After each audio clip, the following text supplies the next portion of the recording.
This podcast episode was made possible in part with support from Sacred Rights, a project funded by the Henry Luce Foundation and the E. Rhodes and Leona B. Carpenter Foundation and hosted by Northwestern University. Sacred Rights is a project that supports public scholarship on religion and provides resources and networks for scholars of religion committed to translating the significance of their research to a broader audience. I recommend you learn more about Sacred Rights on their website at sacred-rights.org or find Sacred Rights on Twitter at sacred_rights.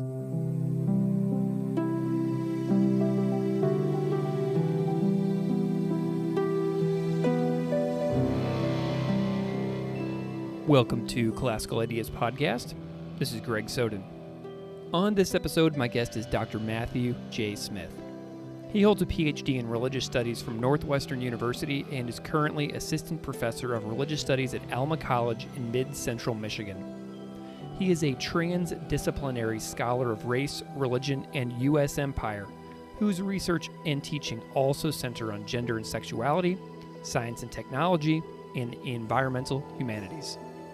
On this episode, we discuss his first book project, The Plastic Age, on the racial science of Protestant Missions.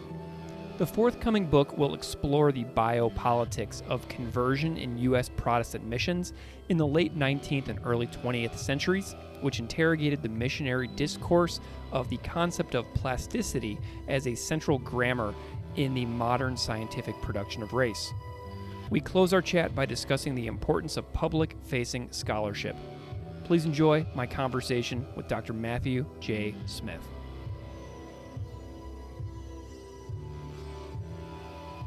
Dr. Matthew Smith, welcome to Classical Ideas. Thanks for having me. I appreciate it. I'm delighted that you're here. I'm wondering if you can just spend a moment and introduce yourself a little bit to the audience so they know who you are and what you do.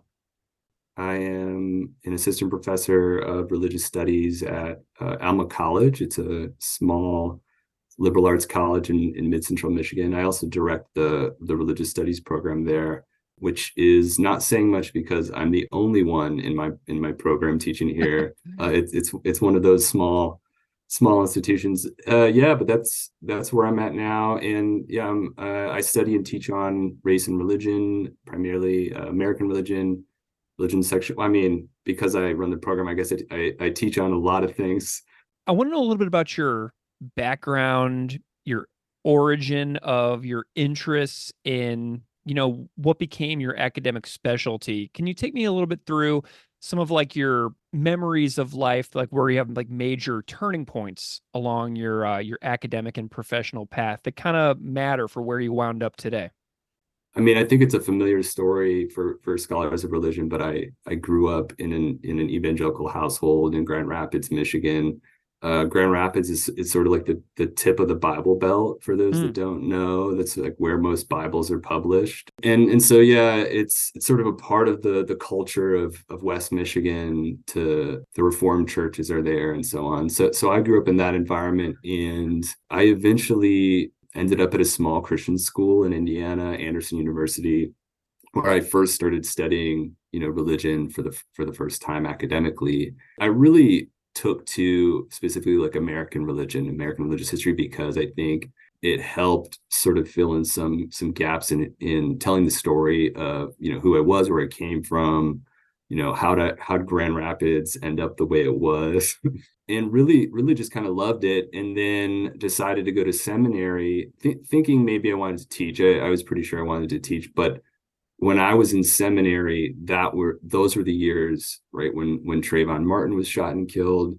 Those were the years of Occupy Wall Street, of the Dakota Access Pipeline protests. And so it was kind of impossible to study religion without, starting to get into thinking about race, getting to think about gender and sexuality and empire and colonialism. And so I kind of just went all in. Yeah, I think it was just kind of a part of my journey and the moment where I was studying. Were you in college when you were having those experiences? What kind of years are we talking to leading up to when you were going into your PhD program?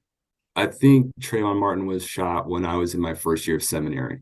Okay. Right. And so Black Lives Matter really took off from there. So I remember attending protests and kind of getting involved in some social movements was also a part of a church where we had a bunch of immigrants from really all over, but we had a bunch of immigrants from Indonesia, right? And they were being targeted by ICE Mm, at the time. So just a lot of social movements happening in those years while I was in seminary. And so I think connecting the dots between academia and all these things happening in the world yeah. was kind of really important to me at that time.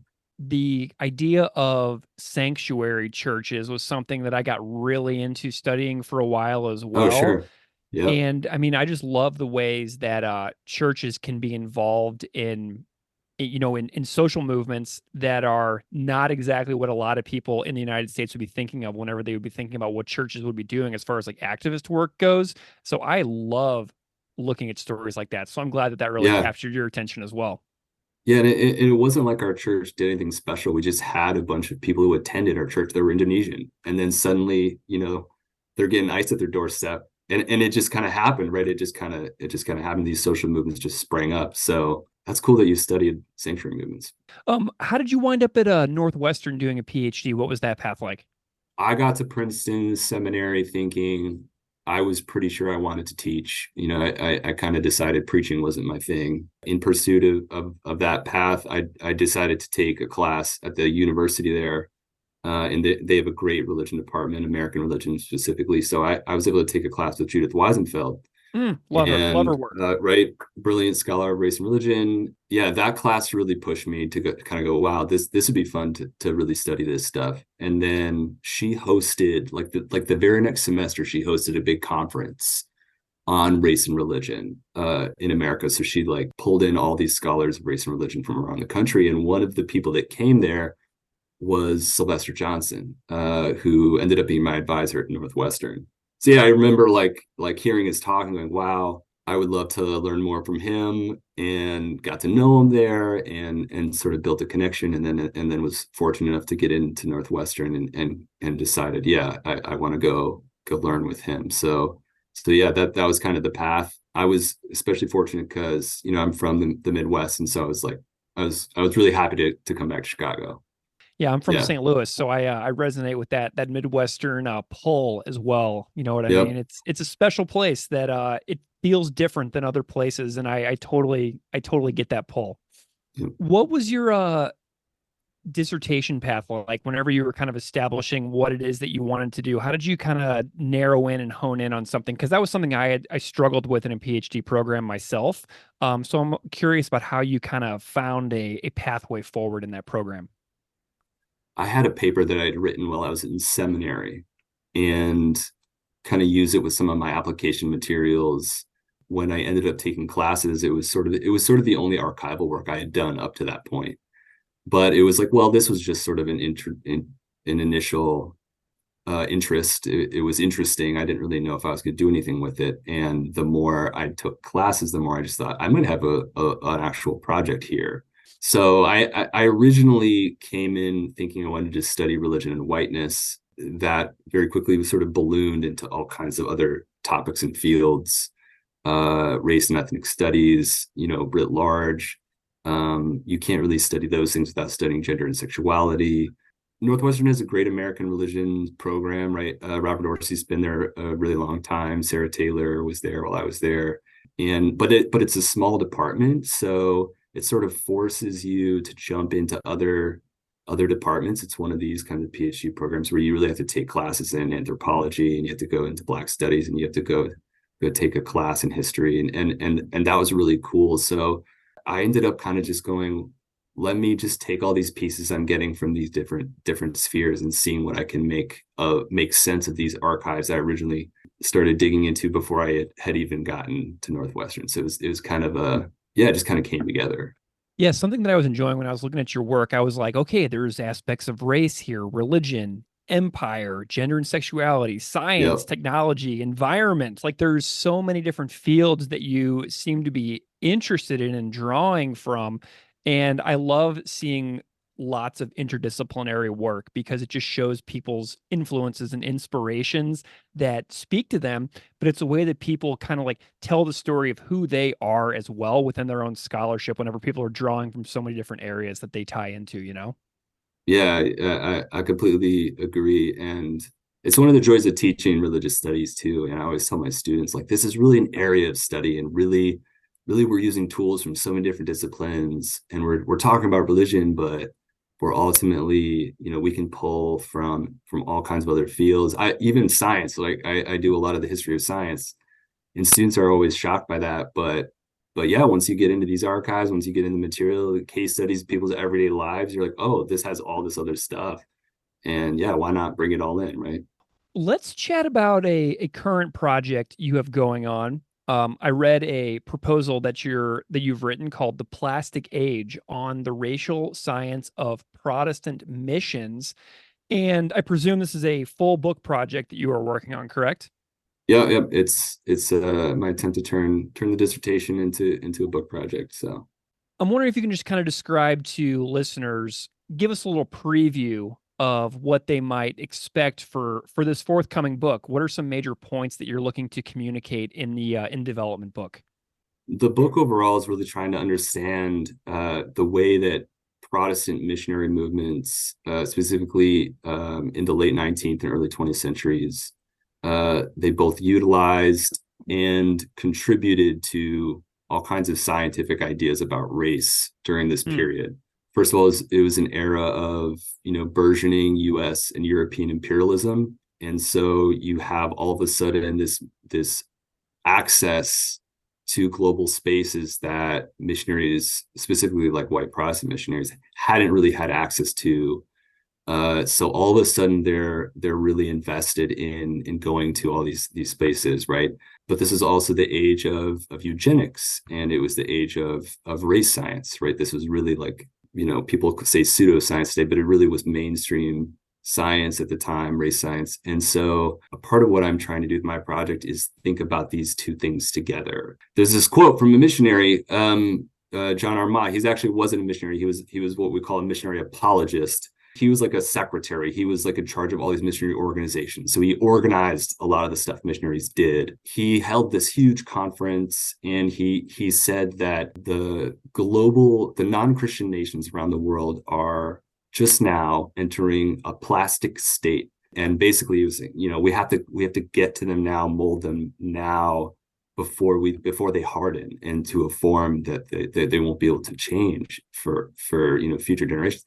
And I just went, what does he mean by plastic? Like, what is that about? Come to find out, right, this language of plasticity or malleability was all over the new, racial sciences. Hmm. So as I really dug into that language, I found it in evolutionary biology, and I found it in the new fields of developmental psychology. And I kind of found it all over the place.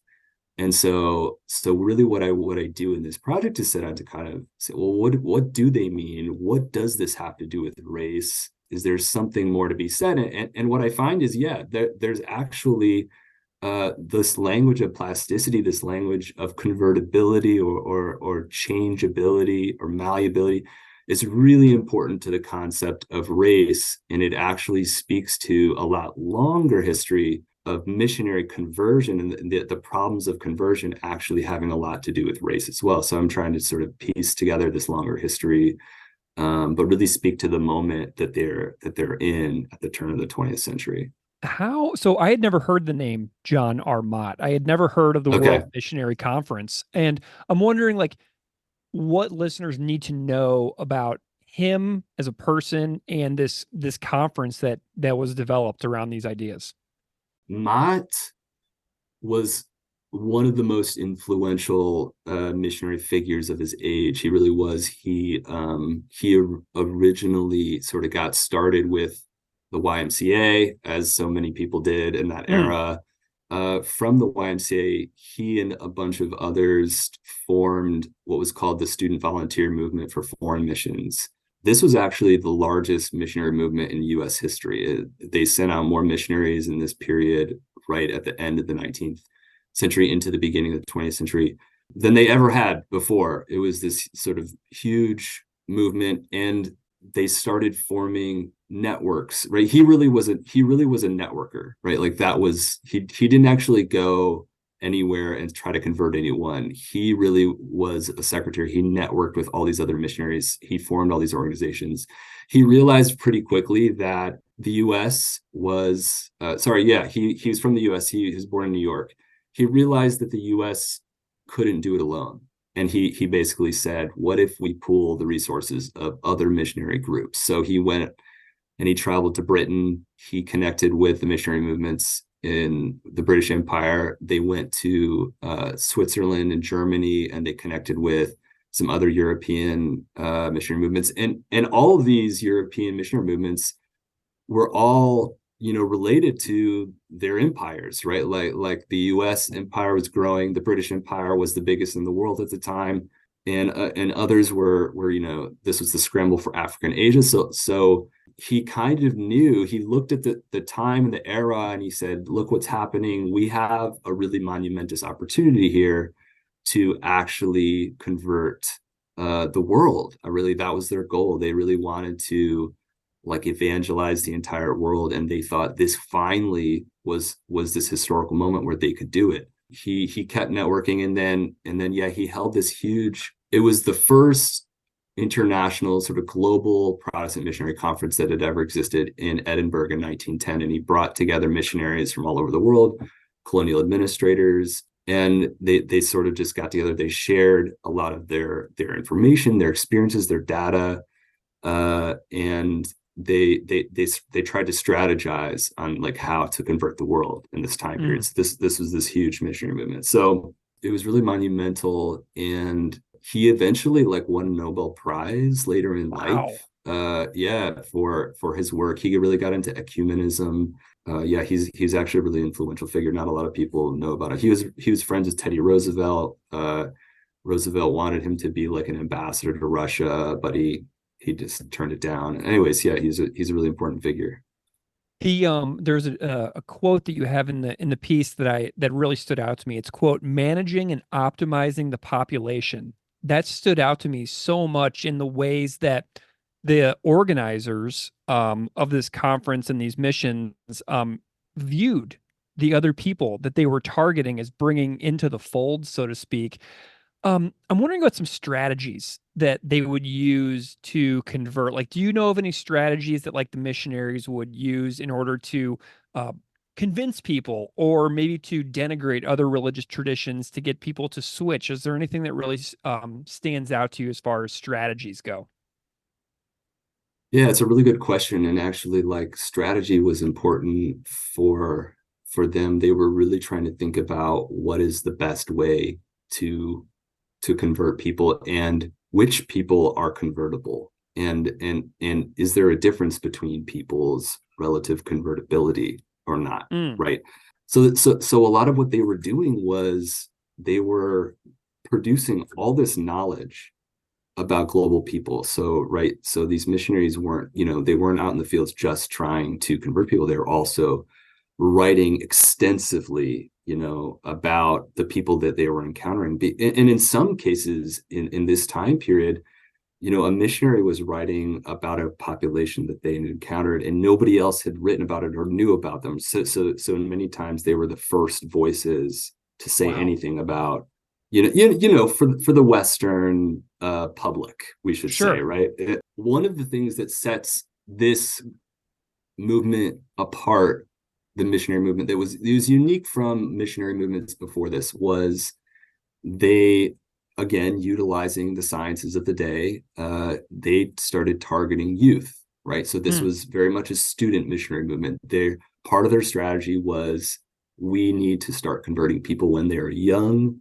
We need to start using schools, colleges. These are the places where we need to go, because if youth can be converted, then that will set the stage for them to go back to their homes or whatever and convert more people, right? So we kind of need to indigenize people to our religion at an early age. And the reason that was so important is because of new studies in psychology, developmental psychology, that said that a person is more plastic in their youth, right? We're more impressionable. We are still forming habits. We're still forming traits, personality traits, we're actually more malleable when we're young.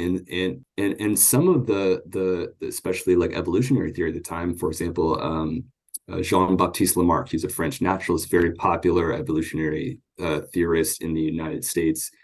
He believed that these traits that people acquired when they were young were inheritable, right? So you could actually inherit the things that you learn as a youth, that those things that you would sort of become formed in your youth would then, when you're older, be passed along to your descendants. And so, and this is really one of the primary claims of this book. But one of the things I want to show is that because of that, missionaries believed that converting to Christianity, especially in the young age, in the youth, would be inheritable and therefore actually impact the race. It would impact the racial makeup of the people. And so conversion was actually crucial to race uplift. It was really crucial to helping a race regenerate and adapt to modernity. And so this is actually really important. And so yeah, one of their strategies was, we want to target youth because this is in part when people are more plastic during this plastic age. So now what I want to know is, like, if you're targeting youth, those youth also have parents, and I'm wondering if gender and gender roles were seized upon as far as conversion as well. Does gender come into it at all? Yeah, absolutely. Great question. So it was huge actually. In a part of that, so one of the case studies that I look at in my work is on US home missions. Home missions weren't just to people within the United States as opposed to foreign missions. They were promoting the United States as a nation of homes, of actual homes, right? And so because people are plastic in youth, who are the ones who are having the most impact on youth? Well, it's mothers, right? It's women who were in homes. And so specifically, you start to see this huge women's missionary movement arise in the early 20th century, and they really promoted that women's missions was crucial to the formation of races, and specifically the United States. Part of the project of home missions was training from a young age women in homemaking. It was the proper management of homes, domestic economy, right? The whole domesticity movement. This is really, really a part of that era. You really start to see for the first time this stress on the importance of women's roles in missionary work. I always love talking to scholars about their process, right? I'm wondering if you had any like favorite discovery moments during the research process that like stand out as being like, oh my gosh, like massively important and like joyful discovery moments that you had that really excited you while you were researching. Yeah, for sure. I was going one word in my head, and I'm going to pivot because the joyful the question about a joyful discovery. Yeah, so I was sharing like a rough draft of an early version of maybe one of John Mott's one of my papers on John Mott. A lot of it was on this language of plastic and plasticity. Me trying to, my first stab at explaining what's going on with this plastic thing. And I had one of my colleagues or one of my cohort members at Northwestern, Ashley, asked me, have you really looked into more about like the materiality of plasticity, right? Like when we think of the word plastic, we think of like hard plastics today, right? And so have you looked into more, just thinking about, polymers and stuff, right? And I was like, Mm. that's weird. I don't know if that's related to like religion. But then I looked it up, and this like 2 years before John Mott is using all this language of plastic, the very first synthetic polymer bakelite was discovered, and by a guy named Leo Baekeland. And so literally, I'm like, well, that's the weirdest thing I've ever heard. And so, but the more and more I looked into it, the more I realized it wasn't just that all this race science was using the language of malleability and plasticity. It was that they were using that because they were borrowing this very prominent metaphor from what was going on in their world, right? And what was going on in their world was the sudden proliferation of polymers, right? There was all this new. I mean, so for example, hard rubber and the tires really kind of hit the scene in the second half of the 20th century, and then Bakelite was formed, and suddenly they're like, "Hey, we can mold anything into anything. We can use this in any way you want to mold this." And so all of a sudden, I'm like, wow, there's all this other stuff.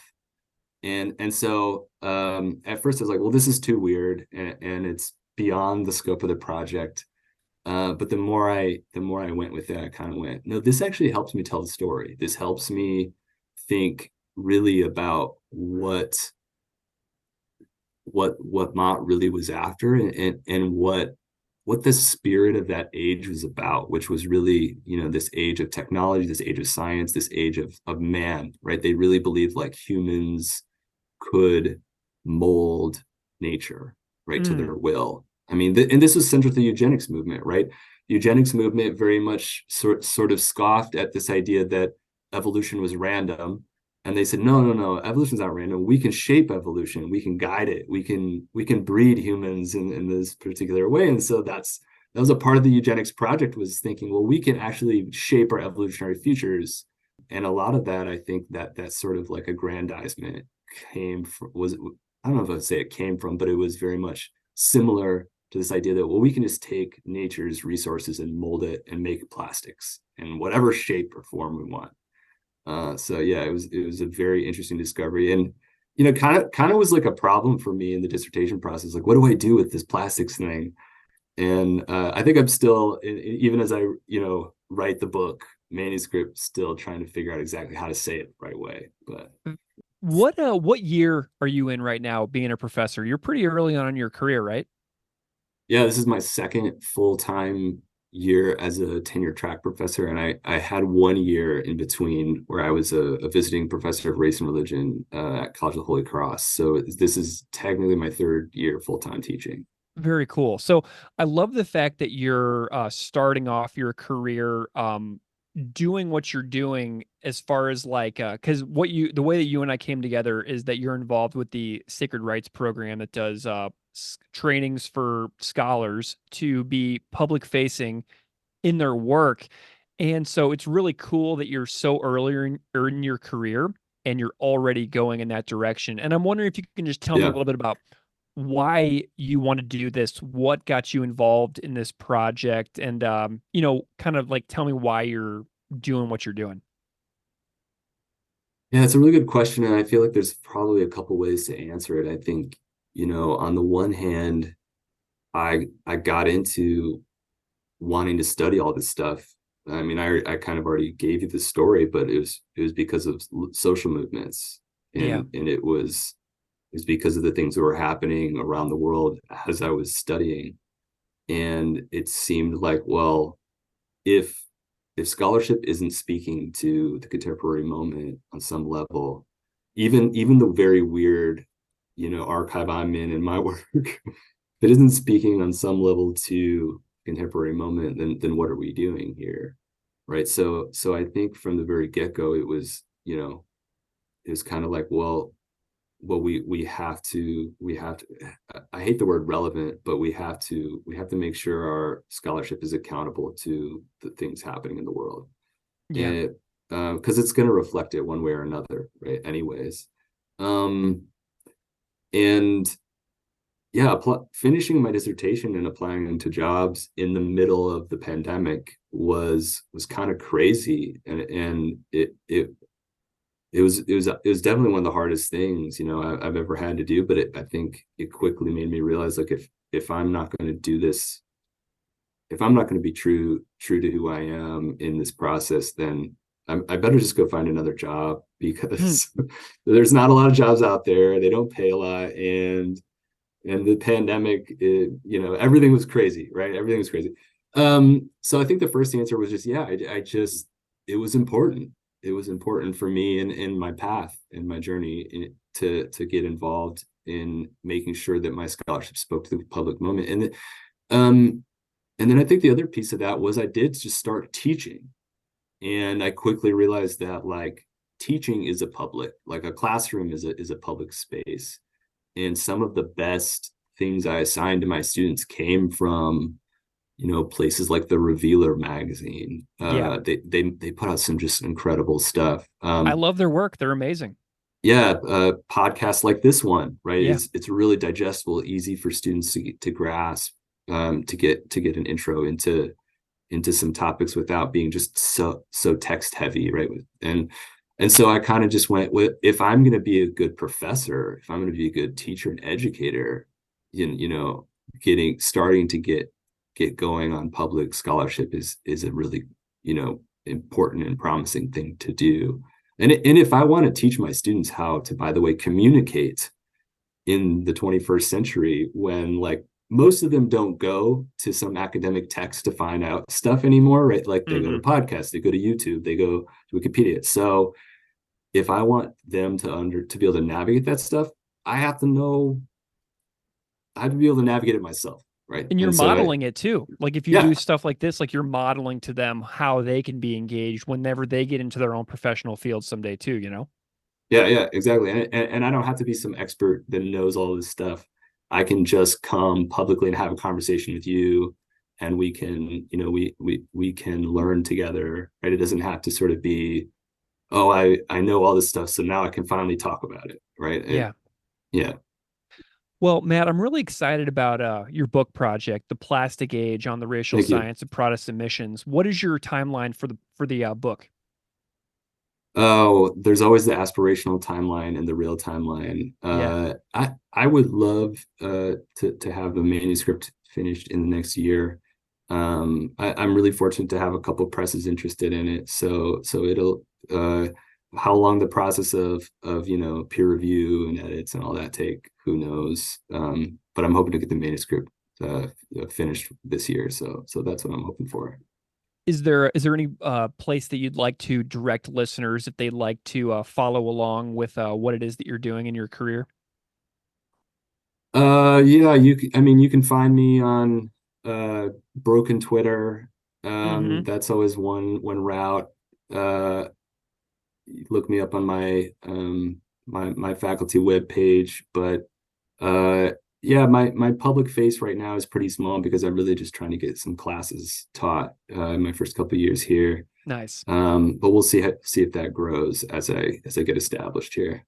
Fantastic. Well, Dr. Matthew Smith, thank you so much for coming on Classical Ideas and chatting about your work. I've really gained a lot from because I read the proposal, but like this conversation's really helped me illuminate some of the ways that the missionary movements, what their goals were at certain periods of time. And you also illuminated some contextual details for their time and place that I just hadn't really considered. So you've done a lot for me in this conversation, and I hope listeners feel the same. Thank you so much for joining me. It's been a pleasure. Thanks, Greg. I appreciate it. Thanks for having me.